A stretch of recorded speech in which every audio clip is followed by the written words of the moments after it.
నమస్తే, welcome to reality check. ప్రస్తుతం మనతో పాటు ఉన్నారు పొలిటికల్ అనలిస్ట్ పురుషోత్తం రెడ్డి గారు. సార్ నమస్తే అండి. నమస్తే స్వామి గారు. Sir, mood of the AP పేరుతో ఒక సర్వే బయటకు వచ్చింది. అప్రాక్సిమేట్లీ ఒక 92 మంది ఎమ్మెల్యేలు డేంజర్ జోన్లో ఉన్నట్లు, 30 మంది సేఫ్ జోన్లో ఉన్నట్లు దాని సారాంశం. మీ అభిప్రాయం ఏంటి, ఏం చెప్తారు? సోన గారు, బేసిక్ గా మూడ్ ఆఫ్ ఏపీ పేరుతో ఒక 2 రకాల సర్వేలు గత 2 రోజుల క్రితం అనౌన్స్ చేశారు. అంటే వారు కొంచెం విస్తృతంగా దాదాపు రాష్ట్రంలో ఒక 50,000 మంది శాంపిల్స్ తీసుకొని ఈ సర్వే చేశారు. ఈ సర్వేలో కొంత ప్రభుత్వంకి తీసుకోదగ్గ సర్వే, అంటే కొంచెం క్రెడిబిలిటీ ఉన్న సర్వేగా చూడాలి. అంటే సంస్థ క్రెడిబిలిటీలు కాదు ఇక్కడ ఇంపార్టెంట్, వాళ్ళు వ్యక్తం చేసినటువంటి అభిప్రాయాలు, వాళ్ళు చేసిన సర్వే పద్ధతులు, ఎంచుకున్న పద్ధతులు, వస్తున్న రిజల్ట్స్ చూసినప్పుడు చాలా దగ్గరగా పరిస్థితులకు అనుకూలంగా ఉన్నాయి. అంటే ఎలా మారిపోయిందంటే, ఇప్పుడు మీడియా డిబేట్స్ ఎక్కువగా 130, 140, 164 మంది వాళ్ళు గెలిచారు కూటమి. దాదాపు 130 పైచిలకు దాదాపు 31 మంది తప్ప మిగతా అందరూ ఓటమికి దగ్గరగా ఉన్నారు అనేది ఒక అసెస్మెంట్ దాంట్లో వచ్చినాయి. అంటే దాంట్లో మీరు ప్రస్తావించినట్టు తెలుగుదేశం పార్టీకి ఒక 72 మంది, జనసేన, బీజేపీ అందరు కలిపితే దాదాపు 93 మంది రెడ్ జోన్ లో ఉన్నారు. అంటే బిలో 30% పీపుల్ యాక్సెప్ట్ ఉన్నది, 70% వ్యతిరేకత అయిపోయారు అనే ఒక రిపోర్ట్ ను ఆధారంగా చేసి ఇంకా 92 మంది ఓడిపోయినట్టే అనేది ఒక అంశం. 11 మంది వైఎస్ఆర్ కాంగ్రెస్ పార్టీ ఎమ్మెల్యేలు గ్రీన్ జోన్ లో ఉన్నారు. కాబట్టి గ్రీన్ జోన్ లో ఉన్న 11 మంది మళ్ళీ గెలుస్తారు. ఈ 92 మంది ఓడిపోతారు. 92 11 అంటే 113. అంటే ఇంకా ఇప్పుడు ఎన్నికలు జరిగితే ఇంక తెలుగుదేశం ఓడిపోతుంది, వైసీపీ గెలిచిపోతుంది. ఆ రకమైన షార్ట్ కట్ చర్చల వల్ల దీనికి ఒక రాజకీయ రంగు పులుముకునింది. కానీ ఇది 10% మాత్రమే ఇట్లాంటి అభిప్రాయాలు. 90% చాలా రియాలిటీ దగ్గరగా ఉన్న అంశాలు ఇక్కడ విస్మరించలేము. ఎందుకంటున్నానంటే, ప్రధానంగా అగ్రికల్చర్ మీద ఆధారపడే జనాభా 60-70% పీపుల్ ఆంధ్రప్రదేశ్ లో ఉంటారు. వాళ్ళ యొక్క మనోభావాలు, వాళ్ళ యొక్క అభిప్రాయాలు చాలా ఇంపార్టెంట్. ఆ తర్వాత ఇన్ఫ్లుయెన్స్డ్ పర్సన్స్ గా ఉన్న వాళ్ళు, ఉద్యోగస్తులు కావచ్చు, లేదా ప్రైవేట్ ఫ్యాక్టరీలో పనిచేసే విశాఖ స్టీల్ ప్లాంట్ వాళ్ళు కావచ్చు, నిరుద్యోగులు కావచ్చు, వీళ్ళు ఎక్కువ మంది ఇన్ఫ్లుయెన్స్డ్ పర్సన్స్ గా ఉంటారు. ఈ సెక్షన్స్ ఏమనుకుంటున్నాయి, అది కూడా ఈ ప్రభుత్వం పరిపాలన బాగుందా లేదా అనే యాంగిల్ కాకుండా వాళ్ళు అంశాల వారిగా చేశారు. ఇప్పుడు అగ్రికల్చర్ ఉన్నాయి, మామిడి రైతులు ఏమనుకుంటున్నారు, వ్యవసాయం వరి ఉత్పత్తి చేసే రైతులు ఏమనుకుంటున్నారు, అదేవిధంగా అరటి పండ్ల రైతులు ఏమనుకుంటున్నారు, ఇట్లా సెక్షన్ల వారీగా తీసుకోవడం వల్ల రియాలిటీ చాలా దగ్గరగా ఉంటుంది. అందువల్ల ప్రభుత్వం ఖచ్చితంగా సెక్షన్లో కొన్ని సెక్షన్ ఆఫ్ రైతులు చాలా ఎక్కువ వ్యతిరేకత, కొన్ని సెక్షన్ ఆఫ్ ఫార్మర్స్ కొంచెం పరిమితమైన వ్యతిరేకత కనిపిస్తా ఉంది. రెండోది, ఈ మొత్తం ఎపిసోడ్ లో కూడా ఒక 20-30% మంది ప్రభుత్వానికి అనుకూలంగా మాట్లాడడం, ఇది కూడా చాలా దగ్గరగా. ఎందుకంటే ఆంధ్రప్రదేశ్ లో ఒక నిలువున రాజకీయాలు చీలిపోయి ఉంటాయి కాబట్టి సమాజంలో నేను నచ్చే రాజకీయ పార్టీ తప్పు చేసినా ఒప్పు చేసినా ఓటేస్తాను, అట్లాంటి సెక్షన్స్ ఏమైనా ఓటేస్తాయి. అది వైసీపీకి ఉన్నారు, తెలుగుదేశం ఉన్నారు, అక్కడ అన్ని చోట్ల కనిపిస్తుంది ఆ సంఖ్య. అంటే ఇవన్నీ దృష్టిలో పెట్టుకుంటారు. ప్రధానంగా ఫార్మర్స్ చాలా తీవ్రంగా ప్రభుత్వాన్ని వ్యతిరేకిస్తున్నారు అంటే అర్థం ఆ సర్వేలో వచ్చింది. ఆ సర్వేలో దాదాపు అబౌవ్ 60-70% మధ్య farmers with section of people వ్యతిరేకంగా ఉన్నారు. ఇది రియాలిటీ అవునా కాదా అని చెక్ చేసుకుంటే రియాలిటీ అనిపిస్తుంది. ఉదాహరణకు మామిడి రైతులు ఉన్నారు. మామిడి రైతులు మొత్తం మా చిత్తూరు జిల్లాలో 45,000 కుటుంబాలు, ఉమ్మడి చిత్తూరు జిల్లాలో మామిడి రైతులు ప్రభుత్వాన్ని నమ్మి ప్రైవేట్ ఫ్యాక్టరీలు తోలారు. ఈ మామిడి పలసాయి 4.5 మిలియన్ టన్నులు దాంట్లో ప్రైవేట్ ఫ్యాక్టరీ వేయాల్సిన డబ్బులు ఇవ్వలేదు. వాళ్ళు కోపం కొనుక్కున్నట్టుంటారు. అన్ని రకాల వాణిజ్య పంటలు, అంటే మిర్చి కావచ్చు, పొగాకు కావచ్చు, అరటి కావచ్చు, ఉల్లి కావచ్చు, టమోటా, అన్ని రకాల వాణిజ్య పంటలు గిట్టుబాట్లు లేవు. అదొక వాస్తవం కదా, కనపడుతోంది కదా. గిట్టుబాటు ధర లేనప్పుడు రైతులు వ్యతిరేకంగా ఉన్నట్టుంటారు, అది కనిపిస్తుంది. ఉద్యోగుల్లో వ్యతిరేకత ఉందా అన్నారు, ఖచ్చితంగా ఉంటుంది. 5 డిఏలు వేసిన చోట ఒక డిఏ వేస్తే కోపం రాకున్నట్టు ఉంటుంది. పిఆర్సీ ఐఆర్ ఇవ్వాల్సిన చోట ఐఆర్ ఇకపోగా ఉన్న పిఆర్సీ కమిటీని రద్దు చేశారు. పెన్షన్స్ కి సంబంధించి ఎలాంటి డెసిషన్ చెప్పలేదు, వాళ్ళు కొత్త వ్యతిరేకత ఉంటుంది కదా. కాబట్టి విశాఖ స్టీల్ ప్లాంట్ విషయంలో వ్యతిరేకత ఉంటుంది. కాబట్టి ఏ సెక్షన్ ఆఫ్ పీపుల్ వ్యతిరేకత ఉన్నారని చెప్తున్నారు, అది రియాలిటీగా ఉండాలి. కాబట్టి అది ఒకటి మనకు కనిపిస్తుంది. రెండోది, నేను అనుకుంటున్న స్వర్ణ గారు, బేసిక్ ఎమ్మెల్యేలకు సంబంధించి ఇప్పుడు ఎమ్మెల్యేల ప్రవర్తన వల్ల అదనంగా ప్రతి అధికార పార్టీ ఎమ్మెల్యేకి ప్రభుత్వ వ్యతిరేకత అంతా అంటగట్టుకుంటుంది. ఆ ఎమ్మెల్యే నుంచి ఇష్టాయిష్టాలు పక్కన పెడితే ఎమ్మెల్యేల ప్రవర్తన కొంచెం యాడింగ్ గా ఉంటుంది. ఇప్పుడు ఎమ్మెల్యేల పట్ల ఎక్కువ మంది ఎమ్మెల్యేలకి వ్యతిరేకత ఉందా లేదా, అని చూసినప్పుడు వ్యతిరేకత ఉందనేది మనము లేదా ఆ సర్వే చెప్పడం కాదు. అనేక సందర్భాలు చంద్రబాబు గారు రివ్యూలు ఏం చెప్తున్నారు, ఫస్ట్ టైం వన్ టైం ఎమ్మెల్యేగా సెట్ అయిపోతారు జాగ్రత్త అంటున్నాడు. ప్రతి మీటింగ్ లో అది పదం వాడతాం. వన్ టైం ఎమ్మెల్యే అంటే ఫస్ట్ టైం అయ్యారు, ఇంక జీవితంలో మీరు కారని, అంటే ఏరే వాళ్ళకి ఇస్తానని. అంటే వన్ టైం ఎమ్మెల్యే అవుతాను జాగ్రత్త అని హెచ్చరిక 6 నెలలకి 5 సంవత్సరం నుంచి చేస్తున్నాడు అంటే వాళ్ళ ప్రవర్తన ఎట్లుండాలి కింద. 2, వాళ్ళకి అనుకూలంగా ఉన్న మీడియా ముద్ర ఉన్న మీడియా సంస్థలు రోజుకు ఒక ఎమ్మెల్యే బాగోతాను బయట పెడుతున్నాయి. ఆ ఎమ్మెల్యే అట అంట, ఈ ఎమ్మెల్యే ఇట అంట రోజు వస్తున్నాయి వార్తలు. సదరు పత్రికలు ఎమ్మెల్యేల అదుపు తప్పారని రాస్తున్నారు. చంద్రబాబు గారు అనేక సందర్భాల్లో వన్ టైం ఎమ్మెల్యే మిగిలిపోతారు జాగ్రత్త అని హెచ్చరికలు చేస్తున్నారు. విత్ ఇన్ 6 నెలలకే, 4 ఏళ్ళకి కాదు. కాబట్టి వాళ్ళ హెచ్చరికలు, ఆ పత్రికలో వచ్చిన వార్తలు 70 మంది రెడ్ జోన్ లో ఉండడానికి దగ్గరగా ఉందా లేదా? కాబట్టి ఇవన్నీ చూసినప్పుడు ప్రభుత్వానికి ఒక డేంజర్ హెచ్చరిక ఉంది. అయితే నేను నమ్ముతున్నది ఇంకా 3.5 ఏళ్ళు ఉంది కాబట్టి ఇప్పుడు ఆలోచనలకు కంప్లీట్ ఉల్టాగా కానీ ప్రభుత్వం వెళ్ళగలిగితే మళ్ళీ రికవర్ అయ్యేదానికి అవకాశం ఉంది. కాబట్టి ఈ వచ్చిన సర్వేలకి రాజకీయ రంగులు వేసి వాళ్ళు అట్లే అంటారని అనేసినారంటే మీకు నష్టం. అలా కాకుండా సెక్షన్ల వారికి ఎందుకు వ్యతిరేకత వస్తుందో ఒక రియాలిటీని చెక్ చేసుకొని కానీ ప్రభుత్వం మార్చుకుంటే ఇది ఒక అవకాశం. మార్చుకోకపోతే స్వర్ణ గారు ఇంకొక 6 నెలల నుంచి సంవత్సరం వరకు ఇదే రూట్ లో వెళ్తే మళ్ళీ మార్చుకోవడానికి కూడా ఏముండదు. ప్రజలు కూడా సహనానికి కొన్ని అద్దులు ఉంటాయి. కాబట్టి ఇప్పుడు ప్రెసిడెంట్ కోపంగా ఉన్నారు, అది వ్యతిరేకంగా మారే లోపలగానే ప్రభుత్వం ఉల్టాగా ఆలోచిస్తే ఇప్పటికీ ప్రభుత్వానికి మంచిది. అంటే ఈ సర్వే రిపోర్ట్లు ఒక రకంగా ప్రభుత్వానికి మంచి హెచ్చరిక. తీసుకుంటే, తీసుకోలేదంటే అది శాశ్వతంగా అదే ఫలితాలు వస్తాయి. ఖచ్చితంగా ఆ సర్వే రిపోర్ట్ ప్రభుత్వం యొక్క పరిస్థితులకు దగ్గరగానే ఉన్నట్టుగా నాకు అనిపిస్తుంది. కానీ ఒక రకంగా మనం మాట్లాడుకుంటే ఆంధ్రప్రదేశ్లో కూటమి ప్రభుత్వం అధికారంలోకి వచ్చి జస్ట్ 1.5 year మాత్రమే అయింది. ఇంకా 3.5 years ఉన్నాయి. చాలా లాంగ్ పీరియడే ఉండింది. టూ ఎర్లీ కదా. ఇప్పుడే ఏపీ ప్రజలు ఏమనుకుంటున్నారు, వాళ్ళ ఆలోచన ఏముంది అని సర్వే చేయడానికి టూ ఎర్లీ అనిపించట్లేదా? ఖచ్చితంగా ఇప్పుడు ఈ రోజుకి ఈ రోజు ఎన్నికలు జరిగితే ఎవరు గెలుస్తారన్నప్పుడు అది రాజకీయ ప్రశ్న. మీ ప్రశ్న ఉత్పన్నం అవుతుంది. ఈ సర్వేలో చాలా వరకు మిస్ అవుతున్న అంశాలు ఏంటంటే, నేను రియాలిటీకి దగ్గరగా ఉంది ఎందుకు అంటున్నానంటే, వాళ్ళు ఎక్కడ ఆ క్వశ్చన్ లేదు. ఆ సర్వేలో ఎక్కడ కూడా ఈ రోజుకి ఈ రోజు గెలితే ఎవరు గెలుస్తాడు, ఏ పార్టీ గెలుస్తాడు, ఇది లేదు. వాళ్ళు సెక్షన్ల వారీగా మామిడి రైతులు 70% మంది కోపంగా ఉన్నారు, కనపడతా ఉంది. ఉల్లి రైతులు 50% కోపంగా ఉన్నారు, కనపడతా ఉంది. అరటి రైతులు కనపడతా ఉంది, పొగాకు రైతులు, మిర్చి రైతులు, ఈ రైతాంగంలో ఉన్నటువంటి అన్ని కనపడుతున్నాయి. కాబట్టి మెజారిటీ పీపుల్ వ్యతిరేకంగా ఉంటారు.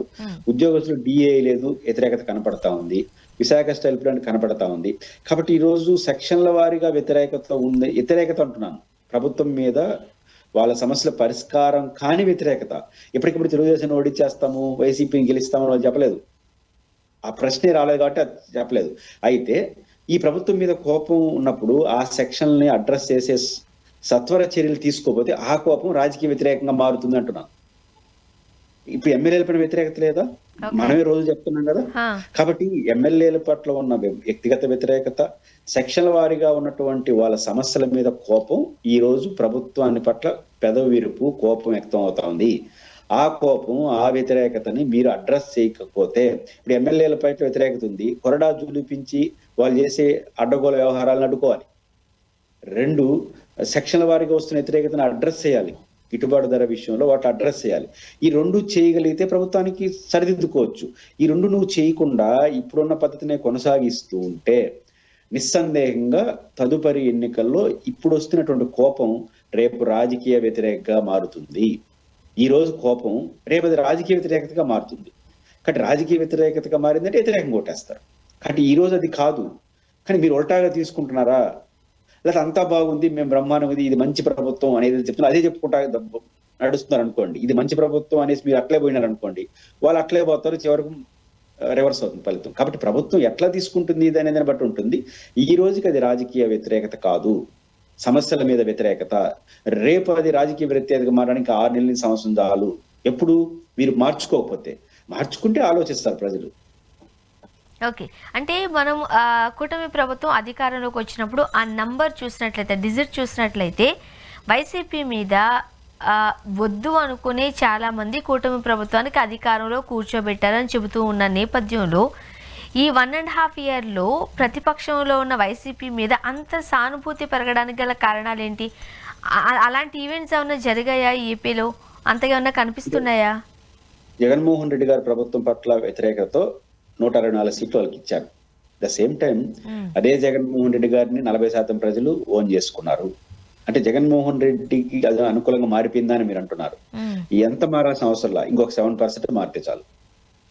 ఉల్టా కావాల్సిన అవసరంలా, ఒక 7% మారితే చాలు, పరిస్థితులు ఉల్టా అయిపోతాయి. ఎందుకంటే ఆయన 40% ఓటింగ్ ఉంది. మన 11 సీట్లు ఘోరంగా ఓడిపోవడం, 124 సీట్లు కూటమి రావడం వరకే మనం చూస్తున్నాం.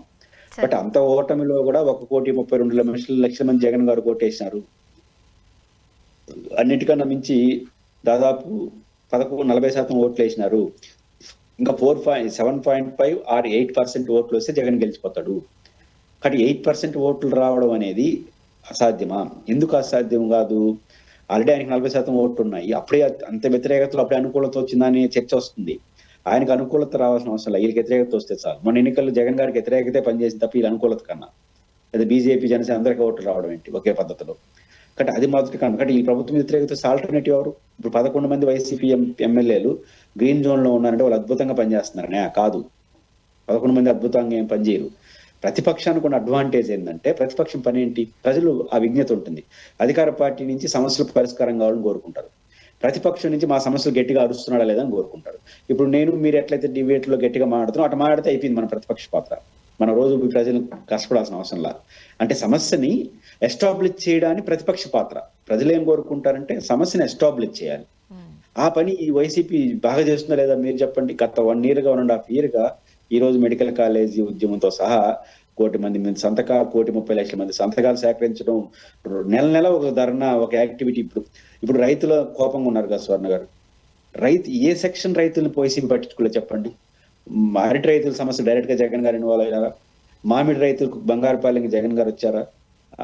ఇక్కడ గుంటూరు జిల్లా మిర్చి రైతులకు డైరెక్ట్ గా పార్టిసిపేట్ చేసినాడా? పొగాకు రైతులు ప్రకాశం జిల్లా డైరెక్ట్ గా పార్టిసిపేట్ చేశాడా? సెక్షన్ల వారీగా వ్యతిరేకత వస్తున్న ప్రతి చోటకి జగన్ డైరెక్ట్ గా పోయినాడు, ఎన్ని ఆటంకాలు సృష్టించినా. కానీ ఇంతకు మించి ప్రతిపక్ష పాత్రను ఏం కోరుకోరు ప్రజలు. కాబట్టి ప్రతిపక్ష పాత్రను విజయవంతంగా జగన్మోహన్ గారు పోషిస్తున్నారు. ప్రజలు ఏం కోరుకుంటున్నారంటే మా సమస్యలు మాట్లాడుతున్నారు, మాట్లాడుతున్నాడు. అంటే ప్రెస్ మీట్లు పెడుతున్నారు, డైరెక్ట్ గా ఇన్వాల్వ్ అయిపోతున్నాడు. ఈరోజు బంగారపాలెంలో చిత్తూరులో 45 మంది రైతులు ఎందుకు ఇచ్చారనుకుంటున్నారు? జగన్ వస్తాడని తెలుసుకుని చంద్రబాబు గారు అధికారులను పంపించి ఇంటింటికి పంపించి మాడిపోయిన తోలిచ్చేసాడు. వాళ్ళు 45,000 మంది రైతులు ఏమంటారు? మా జగన్ వస్తున్నాడు కాబట్టి నన్ను మమ్మల్ని తోలన్నాడు. ఆ రోజు అయిపోయింది, ఈ రోజు డబ్బులు ఇలా వాళ్ళకి మళ్ళీ జగనే గుర్తొస్తారు వాళ్ళకి. కాబట్టి 11 మంది గ్రీన్ జోన్ లో ఉన్నారంటే జగన్ వైపు మోహన్ రెడ్డి గారి నాయకత్వంలో వైఎస్ఆర్ కాంగ్రెస్ పార్టీ నుంచి ప్రజలు కోరుకుంటుంది మా గురించి అరస్తా ఉండని బ్రహ్మాండంగా అరుస్తున్నాడు. కాబట్టి అంతమించి ఏం కోరుకోరు. కాబట్టి వాళ్ళకి అది చాలు. ఇక్కడ వ్యతిరేకత వస్తే ఆటోమేటిక్ గా అది జగన్ గారి ఖాతాలో పడుతుంది. 100 ఓట్లు 100% రావాల్సిన అవసరం లేదు. ఇప్పుడున్న పాత ఓట్ల కన్నా ఇంకో 7.5% వస్తే ఫలితం తారుమారు అయిపోతుంది. 7.5% వచ్చే పరిస్థితులు ప్రభుత్వం మార్చుకోకపోతే ఇదే పద్ధతిలో ఉంటే ఖచ్చితంగా వస్తుంది. ఓకే. అండ్ మరీ ముఖ్యంగా ఈ మధ్య కాలంలో ఏపీలో మనం చూసినట్లయితే లోకేష్ గారు తరచూ ఢిల్లీకి వెళ్ళొస్తూ ఉన్నారు. సాధారణంగా రాష్ట్రాలలో ముఖ్యమంత్రులు ఢిల్లీకి వెళుతూ ఉంటారు, కేంద్ర మంత్రులను కలుస్తూ ఉంటారు, రాష్ట్రానికి కావాల్సిన నిధులు తెచ్చుకుంటూ ఉంటారు, ఏదైనా అవసరాలు ఉంటే తీర్చుకుంటూ ఉంటారు. బట్ ఇక్కడ మనం చూసినట్లయితే లోకేష్ గారు ఫ్రీక్వెంట్గా వెళ్ళొస్తూ ఉన్నారు. ఎలా చూడాలంటారు? లోకేష్ గారు నాట్ ఓన్లీ ఢిల్లీ, విదేశీ పర్యటనలు కావచ్చు, రాష్ట్రంలో యాక్టివ్ రోల్ పోషిస్తున్నారు. ఒక రకమైన సిగ్నల్ ఏమిస్తున్నారు? యాజ్ వెల్ యాజ్ ఎర్లీ ప్రధాన బాధ్యతలు తీసుకోవడానికి సిద్ధమవుతున్నారా అనే ఒక మెసేజ్ ఇస్తున్నాడు. అది మంచిదే, ఎందుకంటే తెలుగుదేశం పార్టీ భవిష్యత్తు నాయకుడు ఆయనే కాబట్టి దానికి తగిన గ్రౌండ్ వర్క్ చేసుకోవడం తప్పలేదు. అయితే నేను సాధారణ పరిశీలన ఏంటంటే, ఒక చర్చ ఉంది రాజకీయాల్లో, ముఖ్యంగా జగన్మోహన్ రెడ్డి గారు, పవన్ కళ్యాణ్ గారు, చంద్రబాబు నాయుడు గారు, కేంద్రంలో మోడీ గారితో పదే పదే కలిస్తే ఒక డిసడ్వాంటేజ్ కూడా ఉంటుంది.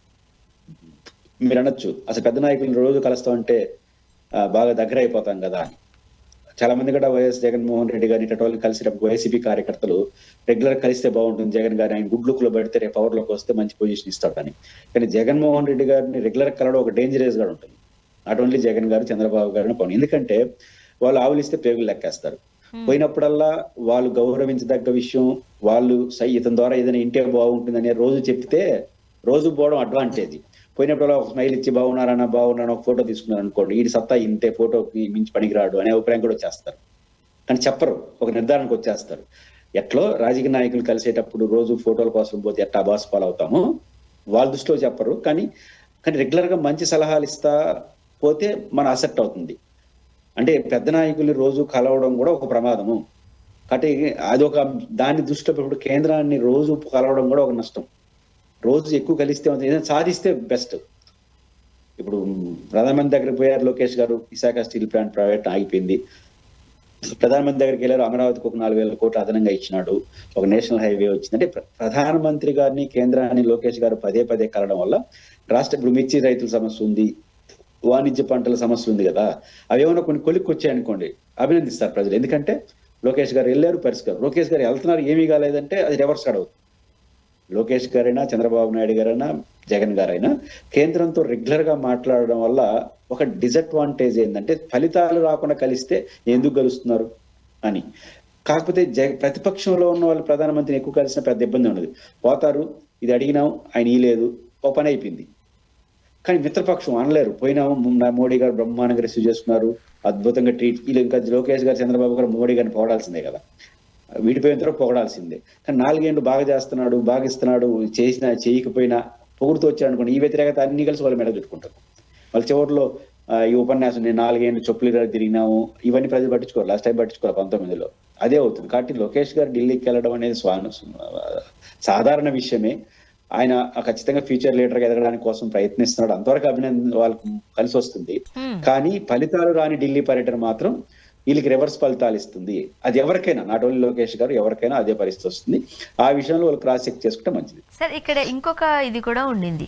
ఇప్పుడు పవన్ కళ్యాణ్ గారికి, మోదీ గారికి డైరెక్ట్గా ఫోన్ చేసుకుని విష్ చేసుకునే అంత చనువు ఉంది, కాంటాక్ట్ ఉంది, వింటూ ఉన్నాం సాధారణంగా, మనం మీడియాలో కూడా చూస్తున్న నేపథ్యంలో. బట్ పవన్ కళ్యాణ్ గారు ఢిల్లీకి వెళ్ళట్లేదు, ఎలా అర్థం చేసుకోవాలి? కంపారిటివ్లీ లోకేష్ గారి కన్నా పవన్ కళ్యాణ్ గారికి కాస్త సాన్నిహిత్యం ఎక్కువగా కనపడుతూ ఉంది. అంటే వెనుకబడుతున్నారా పవన్ కళ్యాణ్ గారు? రాజకీయాల్లో సాన్నిహిత్యానికి ప్రామాణికం గొప్పతనం కాదు, పొలిటికల్ లెక్కలు. ఇప్పుడు ఆంధ్రప్రదేశ్ ప్రభుత్వం ఎవరిది? తెలుగుదేశం పార్టీది. కాబట్టి తెలుగుదేశం పార్టీకి లీడర్ ఎవరు? చంద్రబాబు గారు, లోకేష్ గారు. పార్టీని చూస్తారు, పార్టీ రిప్రజెంటేటివ్ చూస్తాం, మనం ఎంత గొప్ప వాళ్ళని చూడరు. కాబట్టి పవన్ కళ్యాణ్ గారికి ఎంత యాక్సెస్ ఉందో కాదు. లోకేష్ గారు is representative of Andhra Pradesh Telugu Desam party. కాబట్టి ఆయన తెలుగుదేశం పార్టీ ముఖంగా ఆయన చూస్తారు. కాబట్టి లోకేష్ గారికి ఇచ్చే ప్రయారిటీ పవన్ కళ్యాణ్ గారికి ఇవ్వడానికి అవకాశమే లేదు, ఆయన ఎంత పర్సనాలిటీ అయినా కావచ్చు. ఎందుకంటే 20 మంది ఎంపీలు ఎవరు? 17 మంది ఉన్నారు ఎంపీలు తెలుగుదేశం పార్టీ, రాజ్యసభ సభ్యులు ఉన్నారు, ఒక రాష్ట్ర ప్రభుత్వం వాళ్ళ చేతిలో 134 మంది ఎమ్మెల్యేలు, అందరూ వెళ్ళిపోయిన ఆయన ముఖ్యమంత్రిగా ఉండగలడు. సో బలమైన పార్టీ తెలుగుదేశం ఆ పార్టీ రిప్రజెంటేటివ్ గా లోకేష్ గారిని చూస్తారు. లోకేష్ గారు పాత పరిచయాలు ఏం అవసరంలా, అంటే ఎంత బాగా పరిచయం అనేది కాదు, వాళ్ళకి ఎంత అవసరం రాజకీయంగానే చూస్తారు. మోడీ గారిని నిన్నటి వరకు విమర్శించిన తెలుగుదేశం ఈరోజు ఎందుకు నమస్కారాలు పెట్టి పొగడతా ఉంది? వాళ్ళ అవసరం వీళ్ళకుంది, ఇలా అవసరం వాళ్ళకుంది. అవసరం రాజకీయాల్లో గుర్తింపుకు ప్రామాణికం తప్ప వ్యక్తిగత పరిచయాలు, ఇష్టాలు, అభిమానాలు అంటే పర్సనల్ పనులు ఏమైనా చేసి పెడతారు. కానీ రాజకీయ ప్రయారిటీ మాత్రం వాళ్ళ యొక్క రాజకీయ అవసరం, రాజకీయ ప్రాధాన్యత బట్టి ఉంటుంది తప్ప ఇంకోటి ఉండదు. కానీ పవన్ కళ్యాణ్ గారితో పోల్చుకుంటే ఖచ్చితంగా లోకేష్ గారికి టాప్ ప్రయారిటీ ఉంటుంది. ఇది రిప్రజెంటేటివ్ ఆఫ్ తెలుగుదేశం పార్టీ కాబట్టి ఖచ్చితంగా ఉంటుంది. ఓకే, అంటే ఏపీలో ఎన్టీఆర్ వైద్య సేవలకు సంబంధించిన గండి పడుతోంది, బకాయిలు చెల్లించలేదు, ఇంకా 3,000 కోట్ల బకాయిలు ఉన్నాయి. సో గట్టిగానే వినపడుతోంది. రోగుల పరిస్థితి ఏంటి, ఏం చెప్తారు మీరు? ఆరోగ్యశ్రీ అదే ఎన్టీఆర్ హెల్త్ సేవలు ఈ 2 రకాల సమస్యలు ఫేస్ చేస్తా ఉంది. మొట్టమొదటి ఫేస్ చేసే అంశం పాత బకాయిలు చెల్లించకపోవడం. ఈ మధ్య కాలంలో దాదాపు 100 రోజులు అనుకుంటాను బహుశా ఆంధ్రప్రదేశ్ చరిత్రలో ఆరోగ్యశ్రీ సేవలు ప్రారంభమైన ఉమ్మడి రాష్ట్రం తీసుకుంటే 100 రోజులు రెఫరల్ హాస్పిటల్ లాంటివి అవి. అంటే దాదాపు 130, 120 ఉన్నాయి. అంటే ఆరోగ్యశ్రీ హాస్పిటల్స్ అంటారు వాటిని, లేకపోతే వాళ్ళు బతకలేరు. అలాంటి హాస్పిటల్ దాదాపు 100 రోజులు సమ్మె చేసినారు. ప్రభుత్వం చివరికి కొంత అమౌంట్ ఇస్తానని మళ్ళీ అది కూడా ఇచ్చినారో తెలియదు. కాబట్టి ఆ రకంగా పెండింగ్ పోతుంది. ఇంకా ఈ వైద్య ఆరోగ్య సేవలు చేసినామంటే నష్టపోతాం అనే పరిస్థితి హాస్పిటల్స్ వచ్చి ఆల్టర్నేటివ్ చూసుకుంటున్నారు. ఆ రకంగా దానికి తెలుగుదేశం పార్టీ ఏముంటుంది? పాత బకాయిలని జగన్మోహన్ రెడ్డి చేసి పెట్టేసిపోయినాడు అంటారు. జగన్మోహన్ రెడ్డి చేసినా, ఎవరు చేసినా తీర్చాల్సిన బాధ్యత కంటిన్యూ. ఇప్పుడు జగన్మోహన్ రెడ్డి గారు కొన్ని అసెట్ క్రియేట్ చేసినాడు, దాన్ని వాడుకోవట్లేదా? పాతది కొనసాగిస్తుంది, కొత్తది ఆలోచించుకోవాలి. ఒకవేళ మీరన్నదే కరెక్ట్ అయితే ఈరోజు వైద్య శాఖ వాళ్ళు ఏమంటున్నారు? జగన్మోహన్ రెడ్డి బకాయిలు ఒక సమ్ పర్సంటేజ్ ఆఫ్ క్రోర్స్ ఉన్నాయనుకోండి, మీ బకాయిలు ఇచ్చేయండి ఫస్ట్. మీ బకాయిలే కదా, జగన్ బకాయిలు కాబట్టి జగన్ తిడదా ఉన్నాం. కానీ జగన్ బకాయిలు కాని బకాయిలు కొన్ని ఉన్నాయి కదా. ఈ రోజు ఈ సంవత్సరం నుంచి. దాన్ని ఏం చేసినారు? దాన్ని ఇప్పుడు మీ ప్రభుత్వం వచ్చినప్పటి నుంచి ఏ బకాయి లేకుండా మీ పనులు మీరు చేసుకుంటా ఉండి, ఇది జగన్ బకాయిలు అంటే విలువ ఉంటుంది. జగన్మోహన్ రెడ్డి ₹100 బకాయిలు ₹150 బకాయిలు అయినాయి మనం 1.5 yearలో. మరి దాన్ని మీరు 2014 నుంచి 19 మీ పెట్టిన బకాయిలు జగన్ తీర్చలేదా? కాబట్టి ఈ చర్చ పరిష్కారం కాదు. కాబట్టి కనీసం ఇప్పుడు ఇస్తుందంటే సమ్ పర్సంటేజ్ ఆఫ్ అమౌంట్ ఇచ్చి మిగతావి త్వరలో ఇస్తామని భరోసా ఇస్తే వాళ్ళు ప్రారంభిస్తారు. ఇది జరగట్లేదు. 2, ఆంధ్రప్రదేశ్ ప్రభుత్వం యూనివర్సల్ హెల్త్ స్కీమ్ లోకి వెళ్ళాలనుకుంటా ఉంది. అంటే ఈ డైరెక్ట్ గా ఫీజు రీఎంబర్స్మెంట్ కాకుండా ఇన్సూరెన్స్ చేసే పద్ధతిలో కేంద్ర ప్రభుత్వం ఆయుష్మాన్ భారత్ ఇవన్నీ దృష్టిలో పెట్టుకుని కొత్త ఆలోచన ఏదో చేయబోతా ఉందనే చర్చ నడుస్తోంది. ఆలోచన ఎట్లుంటుంది? ఇప్పుడున్న దానికన్నా మెరుగ్గా ఉంటుందా, ఇంకొక రూపంలో ఉంటుందా, ఎట్లా చేయగలుగుతారనేది తెలియదు. ఇది విధానాలు కానీ కొత్త ఆలోచన చేస్తాందంటే అసలు పాత ఆరోగ్యశ్రీ బిల్లు ఇస్తారా అని అనుమానం వచ్చేస్తుంది వాళ్ళకి. కాబట్టి ఇవన్నీ క్రైసిస్ లో పడుతుంది. ప్రభుత్వం ఫస్ట్ ఆఫ్ ఆల్ పాత బకాయిలు ఇవ్వాలి. కనీసం మీరు ప్రభుత్వం వచ్చినప్పటి నుంచి అన్నా మీ పరిధిలో వచ్చిందన్న అప్పులని తీర్చేయాలి. పాత వాటికి భరోసా ఇవ్వాలి. ఎప్పుడు భరోసా అంటే మేము ఇస్తామంటే కుదరదు. మీ పరిధిలో ఉన్నది ఇచ్చేసేసి పాతవి త్వరలో ఇస్తామంటే యాక్సెప్ట్ చేస్తారు. అది జరగాలి. యూనివర్సల్ హెల్త్ సీమా ఏదైనా సరే ఇప్పటికన్నా బెటర్గా ఏం తీసుకొస్తారో తీసుకురండి. కానీ అది తీసుకొచ్చే పేరుతో ఇది ఉంటుందా అది ఉండదా అని కన్ఫ్యూజ్ చేసేస్తే మాత్రం లేని భయాలు వస్తాయి. కాబట్టి లేని భయాలు తొలగించండి. ఉన్న రీఎంబర్స్మెంట్ డబ్బులు ఇచ్చేయండి. ఇవ్వగలిగింది ఇవ్వండి, ఇవ్వలేని దాన్ని వాయిదాలు వేసి ఏ పద్ధతులు ఇస్తారో చెప్పండి. ఈ 2 చేయకుండా పోతే మాత్రం ఆరోగ్యశ్రీ అనేది ప్రజలకు చాలా ఇబ్బందికర పరిస్థితులు అయితే ఏర్పడుతున్నాయి. కానీ పేద మధ్యతరగతి వాళ్ళు ఈ స్కీమ్ మీదే చాలామంది ప్రాణాలు నిలబెట్టుకున్న పరిస్థితులు మనం చూసాం రాజశేఖర రెడ్డి గారి హయాం నుంచి కూడా. బట్ ఈరోజు వాళ్ళ ప్రాణాలు గాల్లో కలిసిపోయినట్టేనా?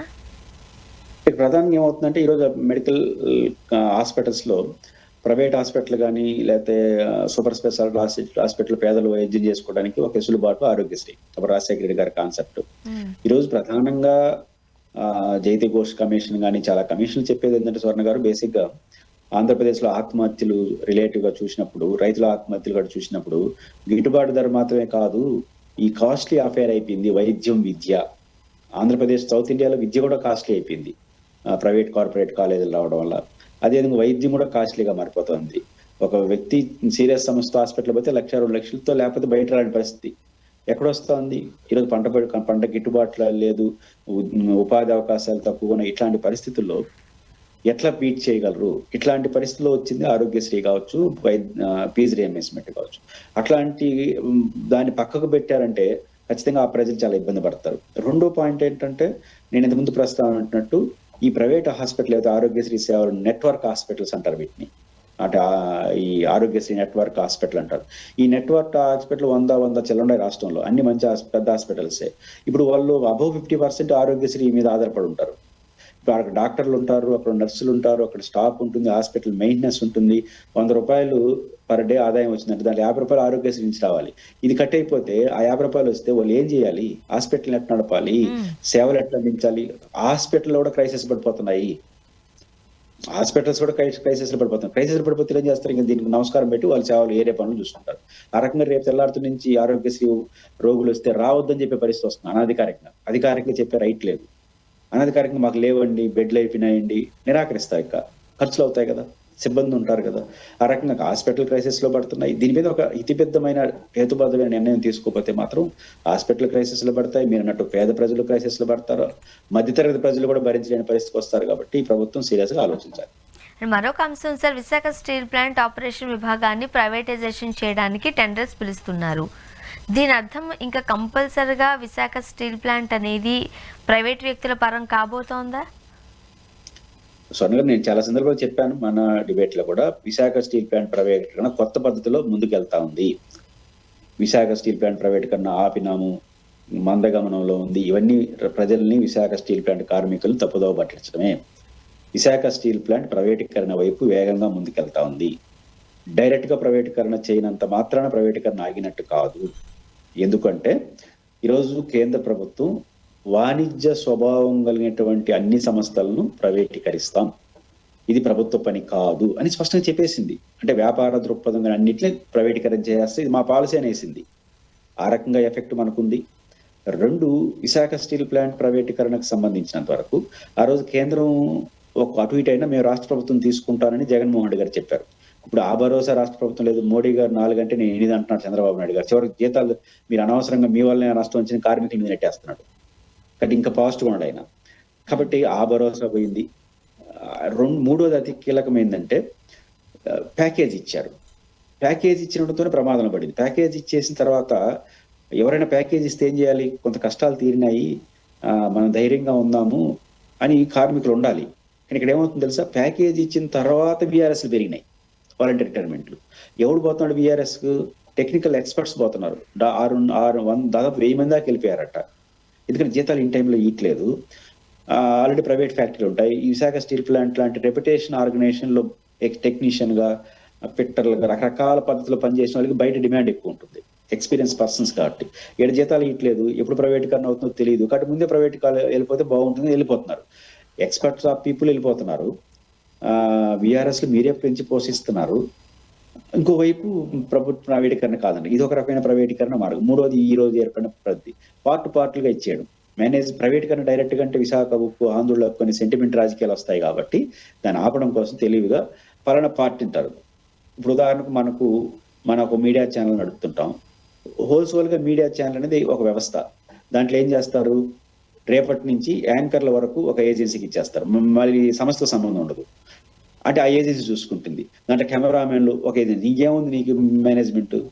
కాబట్టి పార్ట్లుగా ప్రైవేట్ ఏజెన్సీకి ఇచ్చేసిన తర్వాత మనకే మానసికంగా మొత్తం దాని గడి ఇచ్చేయండి, ఓ పని అయిపోతుందని అంటాం.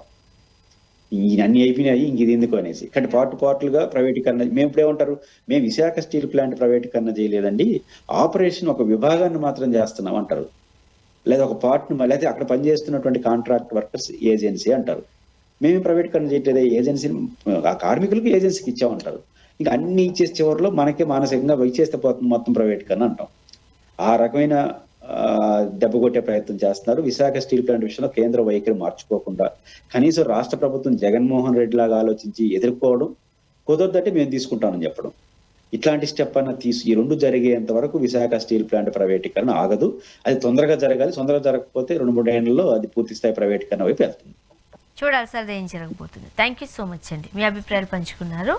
Thank you. ఇది వాళ్ళ రియాలిటీ చెక్. Stay tuned.